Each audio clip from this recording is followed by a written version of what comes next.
The shorter version of my story is this. My 25-year-old mother was forced to have me at 15. Even though we went through a lot and she sacrificed so much for me, everything was good until I got married 3 years ago. After that, she began pushing for me to have kids, but I don't want them and I never wanted them. I won't have them.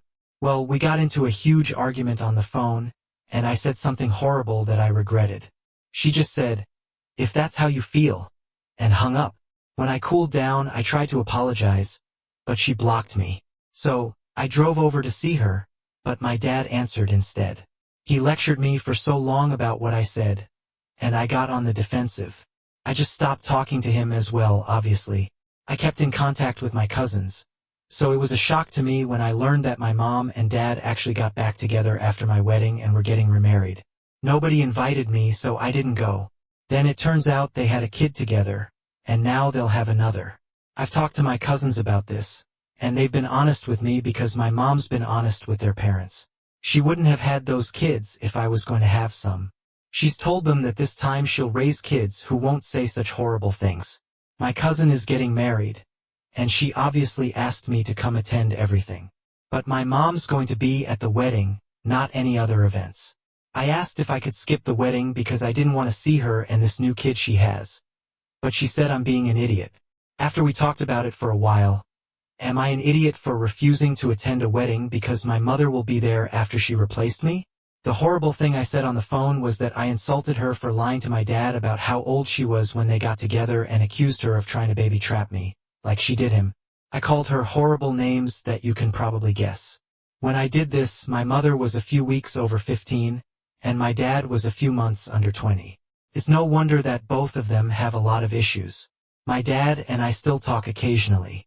I mean, I've stopped talking to him, but once out of the blue moon, he'll phone, and I'll listen to him for half a minute and say, "Thanks, Dad," or something and hang up. Either way, he's not proud of me anymore. You are the idiot, and you seriously think a teenager is trying to baby trap their adult boyfriend? Okay, never mind. That was obviously said out of anger, and I assume you know better. This question is more important. Did you ever apologize to her for saying such hurtful things, or try to make amends? I knew girls in high school whose only ambition was to be a mother and kept trying to baby trap their boyfriends. Luckily, they were all smart enough to leave beforehand, but a handful got pregnant the moment they graduated high school with someone at least 5 years older than them. This stuff happens all the time in some places. You are not the idiot. Attend the wedding but don't interact with her. You try to apologize and make up for it, but she didn't care. The fact that she was able to cut you off like that says it all. I think everyone's the idiot here regardless. Your mom having more children doesn't mean she stopped loving you or is trying to replace you. You're still her daughter, one who hurt her by calling her pretty awful things, but you're still her daughter. You both need to work on fixing your issues. You said something so horrible to her that she cut contact with you. It seems like the intent behind this horrible comment was to hurt you, and you may have been lashing out from frustration. You are responsible and accountable for this action. She has a right to create distance as a result. That said, you could use the wedding to talk it out with her if she's open to it. With all due respect, trying to talk something out at a family wedding with someone you haven't spoken to in 3 years is not the best advice. Op should not use someone else's wedding day to hash things out with her mother. That would be deeply disrespectful. Not the idiot for not wanting to bring that drama to your cousin's wedding. Your mom has made it clear she doesn't want to see you, and it doesn't sound like any good could come from you both being there. I am 34 years old, female, and have a daughter named May, a young teen. I got married to my husband Jim 6 years ago. He has a daughter, Penny, from his first marriage. My first husband passed away 7 years ago, and I met Jim soon after. The girls never got along, but we thought once they got to know each other, everything would be better. But that didn't happen. Things got worse after they started high school. Penny tried to bully May every chance she got. I'm not saying May is entirely innocent, but she never went out of her way to make Penny uncomfortable. Penny, however, took every opportunity to torment May. In school, May had a ton of friends who protected her. May's friends eventually started bullying Penny, and she cried wolf to the principal. But May had receipts on everything that Penny said about her. The school just suspended them both for 2 days. This was upsetting for May because she had her first play. When they got home, Penny screamed at May that she ruined everything, then broke a picture frame that May and her dad had made before ripping up the picture. May screamed, and we ran down and saw what happened. Penny then said, "You'd be better off with him," to May before going to her room. Ma sat there, distraught, before running outside. I ran after her while Jim stayed with Penny. I found her at the park. She said she couldn't stay in that house anymore and would ask her paternal grandparents to take her in. I told her that wouldn't be a problem that night. I talked to my husband and told him I was filing for divorce because I couldn't continue to watch my daughter be in pain. He told me we'd get through this. I asked him not to make this harder than it was and that I'd be visiting a lawyer in the morning. I love him and Penny very much, but May is still my priority. Am I the idiot for divorcing my husband because our kids don't get along? Everyone's the idiot here except the kids. You and your daughter suffered a significant, assuming loss in your first husband, and she's grieving her father. There was not a long enough period for grief, and especially healing. Instead, you and Jim had a short dating period and engagement, which quickly ended in marriage 1 year later. Even if you take out the trauma of losing a parent, no child or person wants to be rushed into a situation that will drastically change their lives in a short amount of time. Also, the fact that you and Jim know they didn't like each other, and then force them to be in the other's lives as stepsisters, doesn't seem like it was thought out. This marriage sounds like an impulsive reaction to maybe you and Jim needing someone at that moment to stop the feeling of drowning, and feeling and giving love to another person. Yeah, I'm hung up on the timeline too. It feels like only now is OP thinking about her daughter, but only because Dad died 7 years ago. No mention of being divorced and OP married 6 years ago. Penny has been allowed to do anything up until this point. You got married and thought things would magically fix themselves.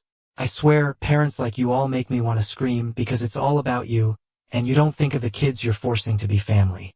Everyone's the idiot here. You guys are awful parents. Always put your kids first, especially when you're their only parent. Been there, done that, got the divorce. Don't regret the divorce for a single moment. This happened last night. I had poker night with the guys, and my wife texted me, asking me to pick up some beer from the gas station on the way home. But I just grabbed her a beer from my buddy's house when I was leaving. She already drank 3 beers, but it's the weekend, so whatever. I figure she's just trying to unwind. Work has been very stressful for her lately, and we have a toddler, so things can get a bit chaotic. When I got home, she was talking to her brother on speakerphone, so I gave her the beer and went to the kitchen for some water. I noticed she dipped into my whiskey, drank nearly a quarter of a 750 milliliters. Okay, she's a little more intoxicated than I thought. I went to my office and played some games before deciding to go to bed. I went outside and told her I was going to bed, and she should come soon because it's already 1:45, and our kid wakes up around 5:30 to 6 a.m. She's still talking to her brother and said, "Okay, she'll be there in a little bit." I went into the room to sleep and woke up at 3:30 to my daughter crying and asking where Mama was. So I said, "Hold on, I'll get her." I walked out and noticed she wasn't in the backyard anymore. Still, I thought she passed out on the couch or something, so I went to go look, and she wasn't there. I heard her talking from my office, so I walked over there and asked her what she was still doing. She said she was talking to this guy from her past. Let's call him Brian. A little backstory. They were good friends back in the day, and she would always hang out with him. He caught feelings for her, and they eventually slept together. She said it was a pity thing, but I didn't believe her.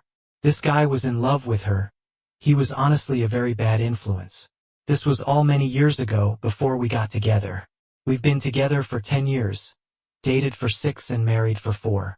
Before he wrecked her car, lied to her and everyone about being in the Marines, and that's not even the craziest part. He called her old job and started telling people that she passed away, trying to collect money for her funeral. That last part was when we were together, he was not a stable person at all. So, she blocked him, or so I thought. The next thing I knew, she was FaceTiming him out of the blue. She immediately knew I was upset. I hung up the call because I feel it's inappropriate for a married woman to reach out to a man from her past at 3 o'clock in the morning. We're fighting right now. Oh, and she drank the rest of my whiskey too, Within the 1.5 hours I was asleep.